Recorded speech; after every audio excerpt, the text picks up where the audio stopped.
Monsieur Jean Castelin a obtenu 4608 voix.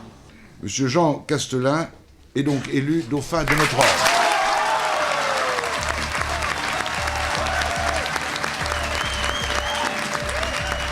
On m'avait prévenu, l'émotion est énorme. Nous allons, Jean-Yves Le Borgne et moi, nous partager les responsabilités qui étaient autrefois celles d'un seul homme. Le temps est venu de terminer mon propos et de passer à l'action.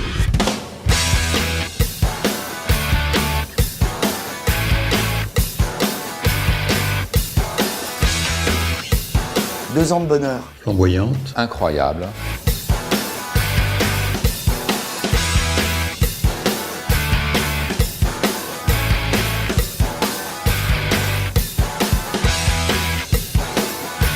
Extrêmement active. Très intense.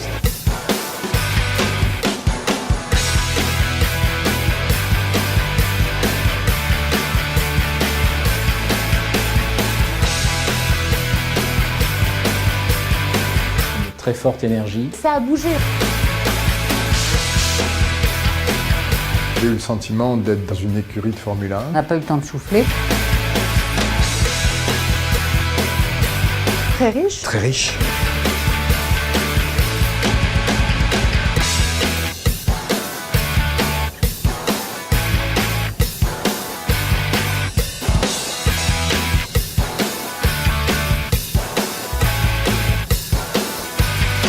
Oui, ça m'a plu. Chaque jour incroyable.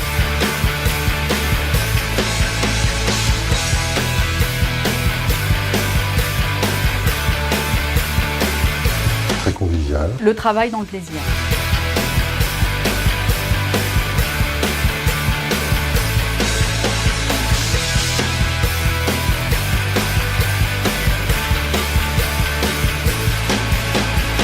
Un travail fou, dans un bonheur total.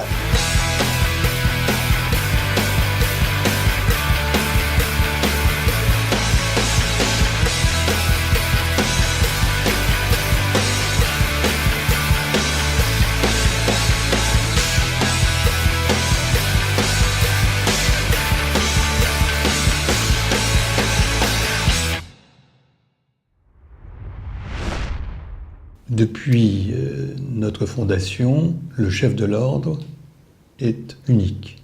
Nous sommes arrivés ici à deux. La découverte du tandem Jean Castelin, Jean-Yves Le Borgne, c'était une grande première.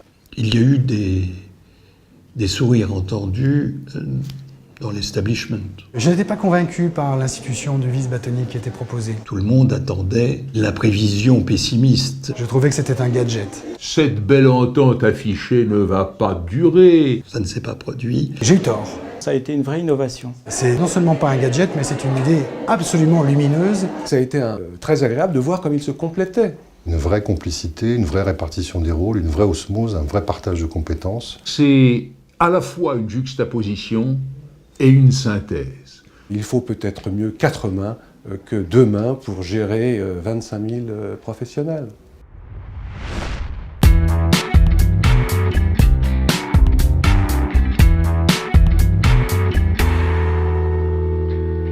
Tout est informatisé, on ne siège plus en robe, on a perdu un peu de cette solennité qui était devenue un peu lourde.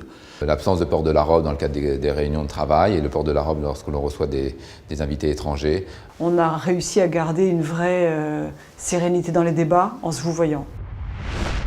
J'ai été le responsable de la certification ISO 9001, je dois dire d'ailleurs que je ne savais pas dans quoi je mettais les pieds. C'est la recherche d'une amélioration fonctionnelle du service.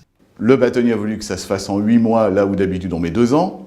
Et bien, au bout de 8 mois, on a obtenu cette certification de tout le service de la déontologie, du service des honoraires et du service de la discipline, sans aucun, c'est la formule écart, c'est-à-dire sans aucune remarque. Il y a eu le grand débat sur la garde à vue.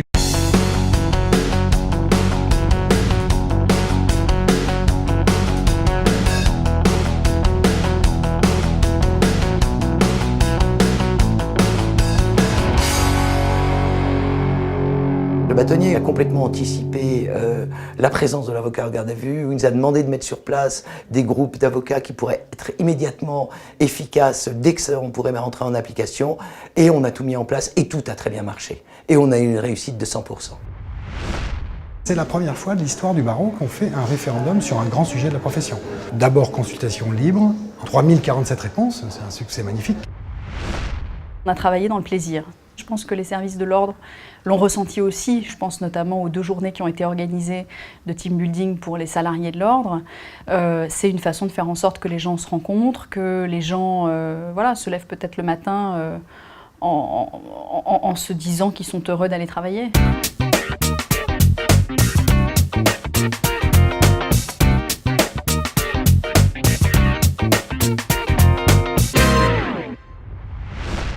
Le projet le plus marquant a sans doute été les événements du bicentenaire.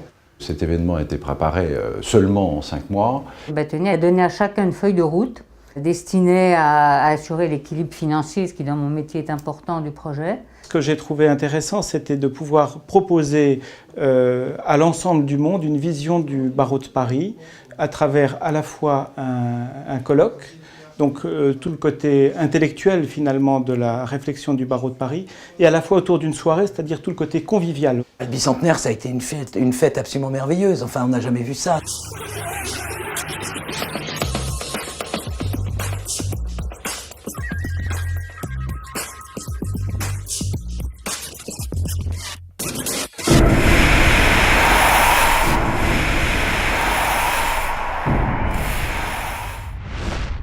La politique internationale du barreau de Paris a été relancée de façon assez spectaculaire. Il a noué des relations avec beaucoup de nouveaux pays.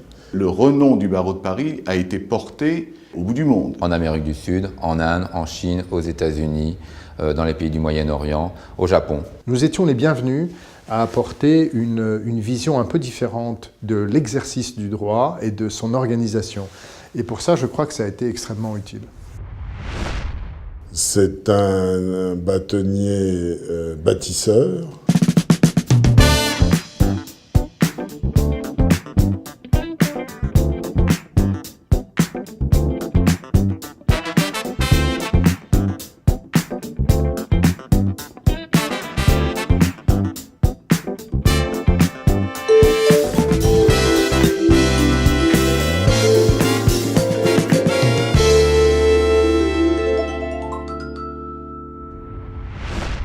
La mise en place d'une garantie pour les mi-temps thérapeutiques, ça a été quelque chose de très nouveau et très demandé par des confrères en difficulté. On nous expliquait que c'était très difficile et j'ai vu des gens du conseil travailler sur ce sujet et arriver à aujourd'hui permettre la prise en charge du mi-temps thérapeutique au sein du barreau. Chacun d'entre nous a droit au logement, a droit à la santé, et le bâtonnier Castelin et le vice-bâtonnier Le Borgne ont considéré que chacun a droit au droit.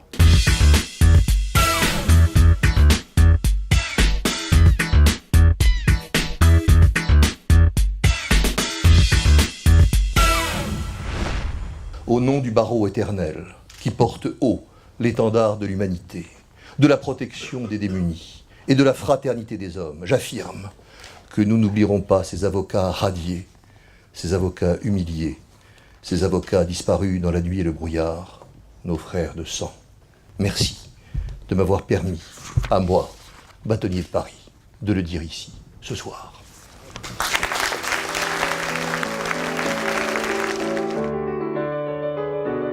On a travaillé en équipe avec les membres du conseil, avec d'anciens membres du conseil. C'est ça aussi qui est intéressant, c'est cette osmose entre différentes générations, différents confrères de tous horizons. Et il est vraiment merveilleux de voir comment tous ces gens d'horizons, de profils, de cultures très différentes fonctionnent ensemble. J'ai été frappé par la qualité des rapports entre les membres du conseil, la bonne humeur dans laquelle tout ça s'est fait. Au fin du fin, les vraies réussites de ce conseil, elles sont là parce qu'on a été plusieurs à les vouloir, parce qu'on a su convaincre le Conseil de l'Ordre, parce qu'on a porté une volonté politique d'un bâtonnier. C'est la mise en œuvre de ce travail d'équipe qui aboutit au succès.